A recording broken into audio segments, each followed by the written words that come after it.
every country on earth is broke. Some just hide it better. And the numbers alone tell the story. The United States owes $38 trillion. Japan is buried beneath debt larger than its entire economy, and Europe survives on borrowed confidence, rolling obligations forward year after year. But the real danger begins with a truth rarely confronted. The world does not owe money to China, or to banks, or to any single power. It owes money to itself. And when debt becomes circular, accountability dissolves and trust becomes the only thing holding reality together. Because debt today is not merely a financial burden but the hidden architecture of the modern world, the invisible scaffolding beneath every war, every boom, every crisis, and every political promise, always present even when unseen. And to understand how we reached a planet drowning in hundreds of trillions of dollars of obligations, we have to return to the moment debt stopped being a failure and became a feature. Centuries ago, when governments borrowed not to stimulate economies but to survive war, when in 1694 England, fighting France and running out of gold, turned to merchants, offering future tax-backed interest in exchange for immediate financing, creating the Bank of England and with it the government bond, a revolutionary promise that could be traded, sold, and trusted, a model copied by France, refined by the Netherlands, and adopted by the United States to fund revolution and expansion,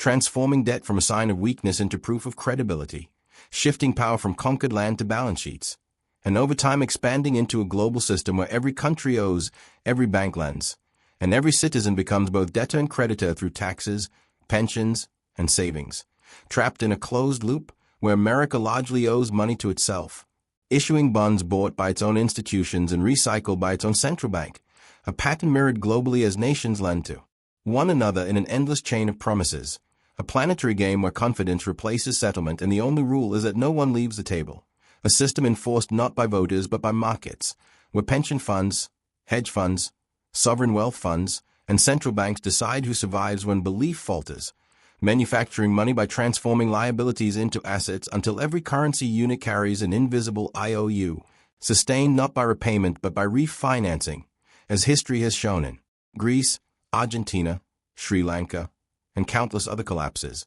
where debt crises expose the real creditors and then quietly reset under new names, because modern sovereign debt was never designed to be paid off, only rolled forward, treated like a subscription where interest is the product and stability is the rent, making governments incapable of clearing their obligations without destroying the very collateral that hold the system together, causing debt to grow rhythmically like a heartbeat of capitalism itself. Even as trust remains unevenly distributed and interest flows upward from workers to institutions, turning debt into a transfer between classes as much as nations, proving again and again that when confidence breaks, those closest to money endure while those loyal to promises absorb the cost,